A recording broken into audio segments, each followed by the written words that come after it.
Assalamualaikum warahmatullahi wabarakatuh. Ketemu lagi di channel YouTube JBC.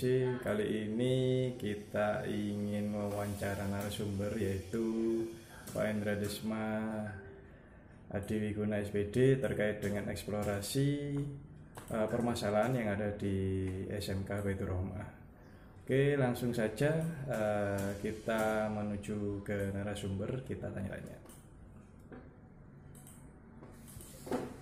Oke, baik. Terima kasih Pak Hendra Desma terkait dengan waktunya.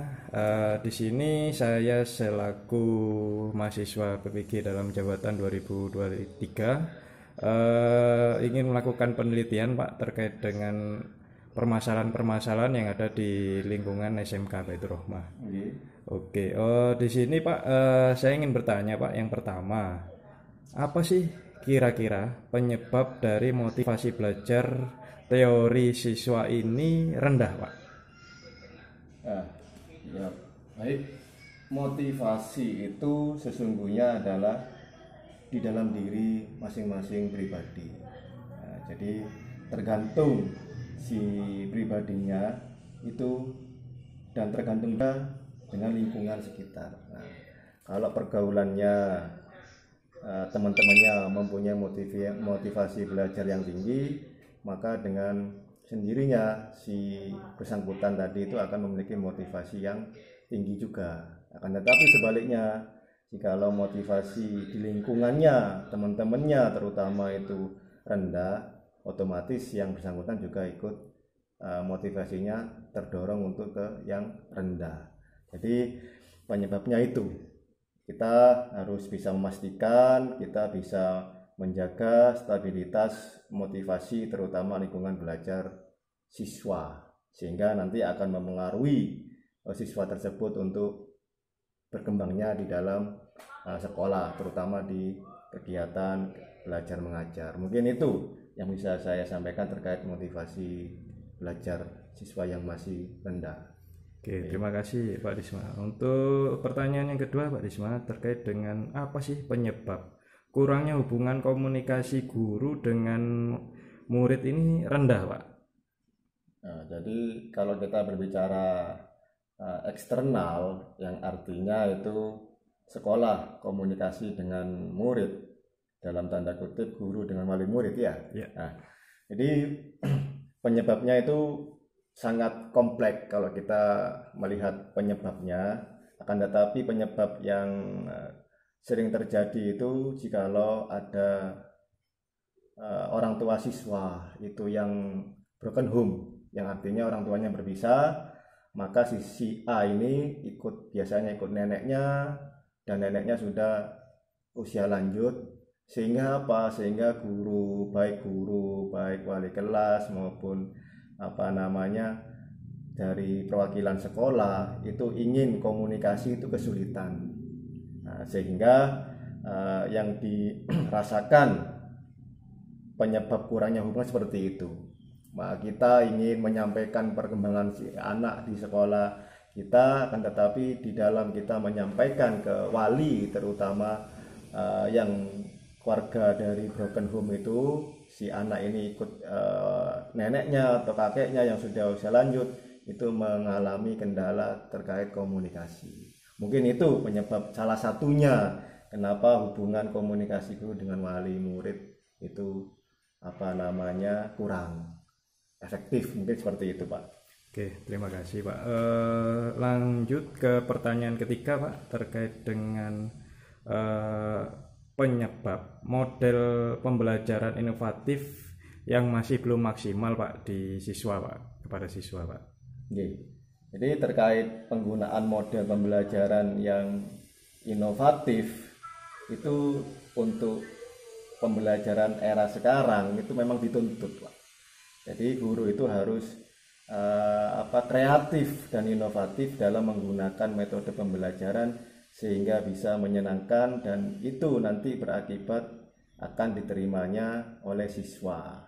Nah, kendala yang masih belum maksimal kita melihat dari pengalaman terutama di sekolah kita mencoba memakai model model pembelajaran yang begitu banyak, ya, jenis-jenisnya dan metode-metodenya, sehingga metode yang kita pilih itu kita terapkan di mata pelajaran tertentu itu rasa-rasanya kurang tepat.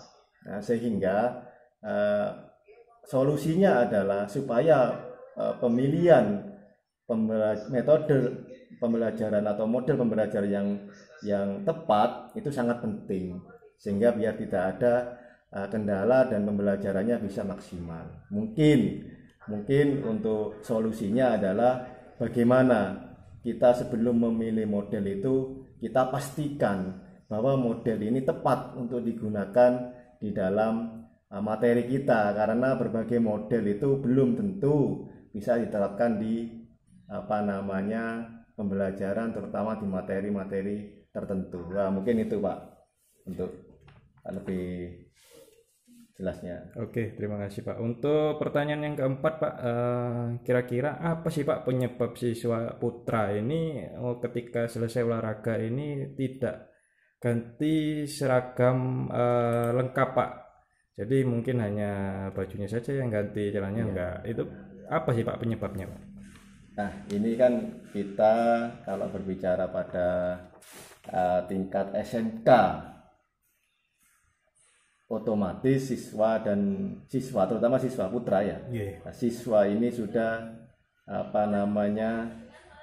bisa menilai bagaimana penampilan yang keren, bagaimana penampilan yang maco, atau bagaimana penampilan yang sekiranya bisa menarik lawan jenisnya, karena sudah tingkat SMK biasanya sudah bisa menilai penampilan sendiri, sehingga jikalau siswa itu enggan untuk mengganti baju olahraganya, mungkin siswa yang bersangkutan itu merasa keren kalau kita pakai kaos daripada pakai seragam.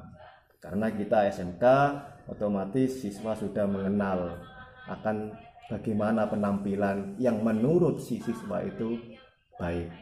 Ya, tetapi yaitu juga karena kita lingkup sekolah, tampilan siswa merasa baik bagi siswanya tapi belum baik bagi sekolah, karena sekolah punya tatib yang sudah ada. Mungkin itu Pak Bian, karena keengganannya dari siswa sendiri, karena merasa saya lebih keren, saya lebih gagah kalau pakai kaos daripada pakai seragam. Mungkin itu.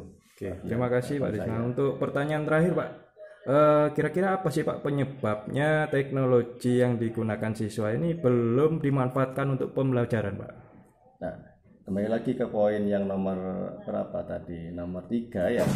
Kalau nomor 3 tadi kan kenapa model pembelajaran inovatif itu belum maksimal? Karena mungkin pemilihan modelnya kurang tepat di mata tertentu sehingga tidak bisa maksimal. Lah, kita runtutkan ke yang nomor 5 ini ya Pak Fian ya. Penyebab pemanfaatan teknologi siswa tidak dalam kegiatan pembelajaran. Nah, ini biasanya siswa kurang percaya diri. Nah, ya. Jadi baik guru maupun siswa itu penggunaan teknologi itu biasanya kenapa kok enggan, kenapa kok belum efektif penggunaannya, karena kurang percaya diri menggunakan teknologi. Contoh simpel saja di aplikasi Aljabar ya, suruh mendownload misalkan GeoGebra, misalkan seperti itu ya. Siswa itu enggan untuk mendownload karena apa? Nanti punya pikiran bahwa ini sulit gitu. Ya, jadi kurang pede, kurang percaya. Sehingga mungkin itu yang kita bisa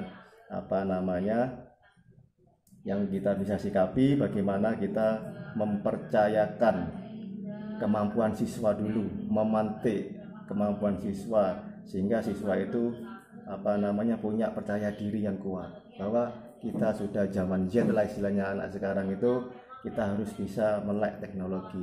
Pembelajaran yang konvensional sekarang harus kita rubah ke dalam pembelajaran yang serba digital, sehingga kita tekankan seperti itu.